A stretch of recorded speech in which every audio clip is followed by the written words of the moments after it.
अस्सलामु अलैकुम नाजरीन, मैं हूँ आपकी मेज़बान तैयबा फराज। ख़वातीन की मुलाज़मत और इस्लामी नुक्ता नज़र क्या है? ख़वातीन को मुलाज़मत करनी चाहिए? इस्लाम इस बात की इजाज़त देता है या नहीं? इस्लाम में ख़वातीन की मुलाज़मत के हवाले से मुख्तलिफ़ आरा और तफसीलात हैं, जो इस बात पर मुनहसिर हैं कि मुख्तलिफ़ मकातब फ़िक्र किस तरह इस मसले को देखते हैं। हम यहाँ इस्लामी तालीमात और मौजूदा माशरती तनाज़िर में ख़वातीन की मुलाज़मत पर रोशनी डालेंगे। कुरान मजीद में ख़वातीन के किरदार और हकूक़ पर मुख्तलिफ़ आयात मौजूद हैं। सूरत नहल आयत नंबर 16 में बयान किया गया, जो भी नेक अमल करे, चाहे वो मर्द हो या औरत, बशर्तिया वो मोमिन हो, हम उसे दुनिया में अच्छी ज़िंदगी गुजारने का इनाम देंगे और हम उनके अमाल का बदला आखिरत में भी ज़्यादा बेहतर तरीके से देंगे।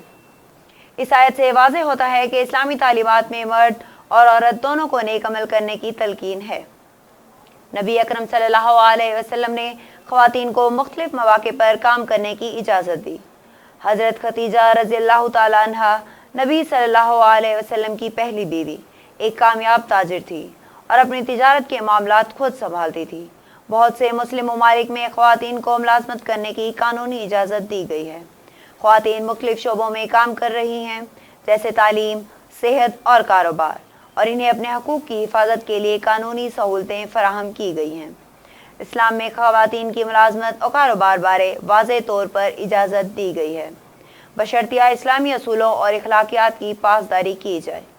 मौजूदा दौर में ख़वातीन मुख्तलिफ़ शोबाजात में फ़ाल हैं और इनके हकूक़ का तहफ़्फ़ुज़ कानूनी और माशरती सतह पर किया जा रहा है।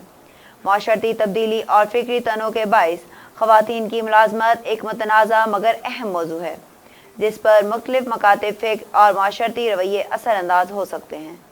ख़वातीन की मुलाज़मत के हवाले से इस्लामी तालीमात और मौजूदा कानूनी तनाज़िर का तज्ज़िया करने से ये वाज़ेह होता है कि इस्लाम ने ख़वातीन को काम करने की इजाज़त दी है, बशर्तिया ये काम इस्लामी असूलों के मुताबिक हो। मौजूदा दौर में इस बात पर ज़ोर दिया जा रहा है कि ख़वातीन को मुलाज़मत के ज़्यादा से ज़्यादा मौक़े फ़राहम किए जाएँ ताकि वो अपने ख़ानदान में मुआशी आसूदगी ले आएँ। इसलिए हमें ख़वातीन के हकूक़ का तहफ़्फ़ुज़ करना चाहिए।